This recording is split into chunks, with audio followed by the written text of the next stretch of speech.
Continuamos aquí en Semana en Vivo, luego de la entrevista con el exfiscal Alfonso Gómez Méndez. Continuamos el debate en relación con el caso del general en retiro Mauricio Santoyo y tenemos dos invitados bien especiales.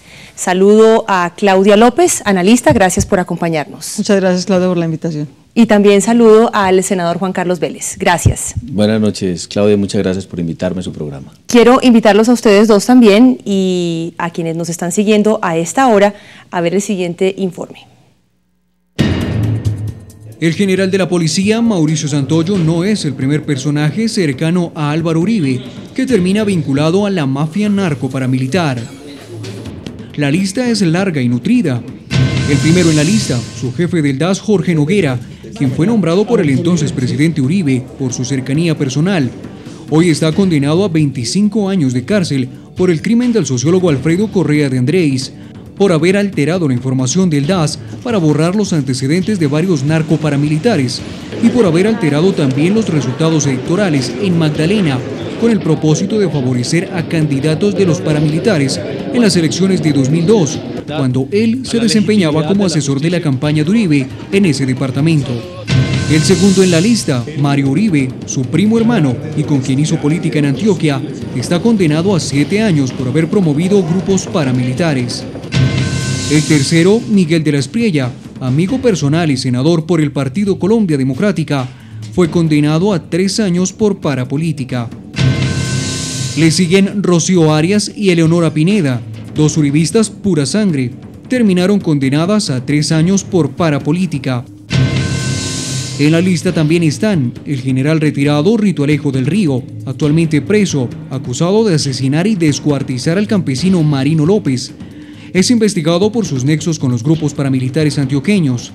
El presidente Uribe, siendo candidato, organizó un homenaje en su honor en 1999 y dijo que era un ejemplo para los soldados y policías de Colombia. José Miguel Narváez, asesor de seguridad en el Ministerio de Defensa y vicedirector del DAS en la época de Noguera, hoy está preso, acusado de vínculos con el paramilitarismo y del asesinato de Jaime Garzón. Y finalmente, Santiago Uribe, su hermano, fue acusado por el paramilitar alias Tasmania de haber participado en un complot para desprestigiar a magistrados de la Corte Suprema de Justicia. Y según Uribe, todas estas relaciones de personas cercanas a él con el narcoparamilitarismo fueron a sus espaldas. Hicimos la presentación con una lista de más o menos 7 personajes y por ahí quiero empezar, por lo que dice el informe al final. Y es que el expresidente Uribe, allí no estamos contando el caso del general Santoyo, que es el último, siempre ha alegado que estos casos ocurrieron sin su conocimiento. Y la gente está un poco cansada, la gente no cree que realmente un jefe de Estado no se entere de cosas tan graves. Claudia, ¿usted qué opina? No, pues que es inverosímil. La excusa del presidente Uribe es una excusa reiterada y desgastada y contraria a la evidencia. Creo que la evidencia cada vez, tanto la periodística como la histórica y las múltiples evidencias judiciales, lo que prueban es que el narcoparamilitarismo ayudó a elegir y cogobernó con Álvaro Uribe desde el 2002. Senador.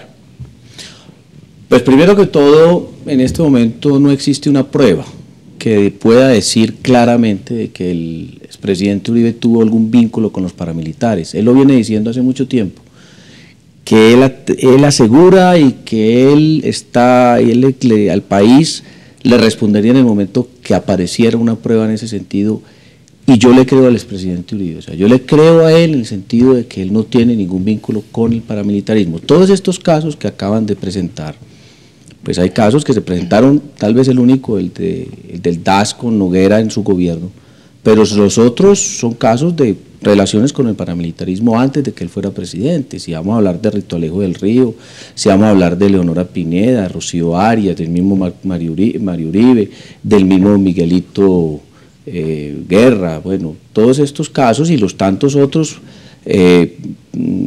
parlamentarios que hoy se encuentran en la cárcel, pues la gran mayoría de ellos son responsables de delitos cometidos antes del 2000. Pero digamos, Mario Uribe, primero, ha hecho política con el expresidente Uribe hace muchísimo tiempo y las otras personas que usted menciona, por ejemplo, Eleonora Pineda o Rocío Arias, pues entraron a ser parte de la coalición del expresidente Uribe en el 2002.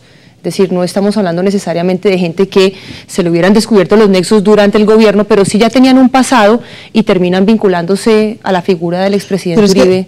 Yo creo que eso, en vez de ser una excusa, es un agravante, Claudia, porque lo que está diciendo el senador Vélez es que los vínculos con el narcoparamilitarismo de toda esta gente que cogobernó con Álvaro Uribe se conocían desde antes que él hubiera sido presidente, y justamente a pesar de conocerse, él los nombró y los ascendió. Es que tener vínculos con el narcoparamilitarismo era una causal de ascenso en el gobierno de Uribe, o de ascenso político, como lo prueban muchas personas como Eleonora Pineda o como Rocío Arias, que no eran nadie y gracias a hacer campaña con Uribe llegaron al Congreso, o de ascenso militar, como comprueba el caso de Rito Alejo del Río, que no solamente fue además homenajeado por el presidente Uribe, del mismo coronel Santoyo, que era coronel y gracias a la presión e influencia del presidente Uribe llegó a ser general, de manera que tener vínculos con el narcoparamilitarismo previos y conocidos era una causal de ingreso al uribismo y de ascenso dentro del uribismo. Ahora quiero concentrarme unos segunditos, señor. Sí, yo quería decir algo, porque es que nosotros no podemos generalizar de que en el gobierno del expresidente Uribe, pues todos los parlamentarios que estuvieron con él, de alguna u otra manera tenían vínculos con el paramilitarismo. Entonces es como llegar a la conclusión de que Gina Parodi pues también tenía vínculos con el paramilitarismo, porque fue la gran beneficiada de la votación de Álvaro Uribe aquí en la ciudad de Bogotá. Sacó 160.000 votos, fue un fenómeno electoral porque hizo toda su campaña pegada al expresidente Uribe. Y hubo muchos otros, personas honorables que llegaron al Congreso apoyados por el expresidente Uribe en el año 2002, respaldados por el 2002, como reitero el caso de Gina Parodi, y me parece que hacer ese tipo de símil pues no es consecuente. Está claro que no todos los uribistas eran paramilitares, pero también está claro que todos los paramilitares sí eran uribistas y además lo dijeron públicamente, hicieron campaña por él. López Cabrales, el senador del Córdoba, no era uribista, era del Partido Liberal. De acuerdo, para ser exactos en la proporción que ha comprobado la justicia, solo el 92% de los parapolíticos eran uribistas. Solo el 92%. Si empezamos a escarbar un poquitico, creo que el porcentaje es mucho menor. No, ese es exactamente el porcentaje. Independientemente de si un porcentaje es mayor o menor, sí, senador, pues tiene que admitir que una representación en cabeza de senadores, de representantes a la Cámara, que de una manera tengan vínculos, pues deja mal parados de alguna manera, tanto a los congresistas como a quienes en ese momento estaban favoreciendo un proyecto político de Uribe. Sí, claro, es que yo no quiero decir de que existe una responsabilidad. Ahora, liberales también. No quiero decir de que no existe una responsabilidad de políticos y parlamentarios con el tema del paramilitarismo, pues claro que la hay, por eso está en este momento en la cárcel. Pero lo que a mí me parece que no es conveniente, digamos, dejar como para la historia, de que es que el gobierno del presidente Uribe fue un gobierno que patrocinó al paramilitarismo, un gobierno que motivó ese tipo de comportamientos de parte de los políticos y que entonces, pues por ende, entonces fue el gran patrocinador de ese tipo de conductas, como las denomino yo, de terrorismo de extrema derecha. Si hubiera sido así, pues entonces uno no entendería cómo el expresidente Uribe pues tuvo la valentía y el coraje de extraditar a los jefes paramilitares más peligrosos de este país. Bueno, eso también es sujeto de discusión, porque pues por ese camino estamos viendo lo que está pasando. Reparación y verdad no tenemos, allá están siendo beneficiados con unas penas que claramente no era lo que nos estábamos imaginando acá. No sé, ¿usted qué opina, Claudia? No, a mí me parece, Claudia, francamente, que más allá del negacionismo de los uribistas, que pues digamos contra toda evidencia, si el presidente Uribe no está juzgado no es por falta de pruebas, senador Vélez, es porque los presidentes en Colombia, todos, incluido el presidente Uribe, tienen garantizada impunidad, desafortunadamente. Y así como no se pudieron juzgar las evidentes pruebas de vínculos de financiación con el narcotráfico del expresidente Samper, por ejemplo, pues posiblemente no se juzgará lo del presidente Uribe, no por falta de pruebas, sino por absoluta impunidad, porque tienen un fuero que los protege y por eso vamos en las andanzas en las que vamos. Así que me parece, digamos, que más allá del negacionismo de los uribistas, a los que no va a haber nunca prueba que los convenza, yo creo que lo importante y el debate que realmente tiene que dar el país es que lo que todo esto comprueba no solamente son los vínculos de Álvaro Uribe como político y como presidente con el narcoparamilitarismo.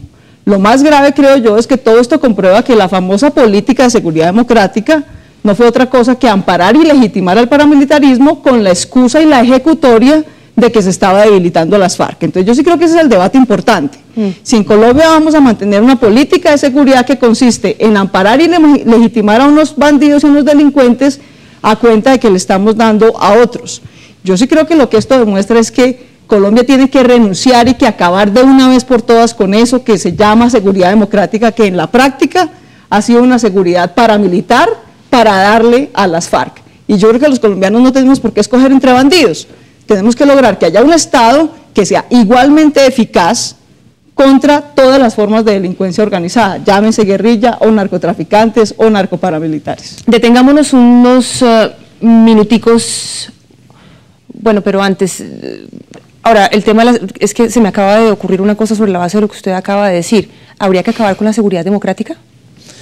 No, a ver, yo pienso que sigo insistiendo que el expresidente Uribe no es que sea un capricho mío, no tiene absolutamente ningún nexo, ni ha tenido nexos con el paramilitarismo. Y yo lo vengo diciendo, mire, el día que yo tenga una prueba que me convenza, una prueba sencilla, es decir, algo que realmente se constituya en una evidencia de que el expresidente Uribe ha tenido relaciones con el paramilitarismo, hasta ahí llego yo con el expresidente Uribe.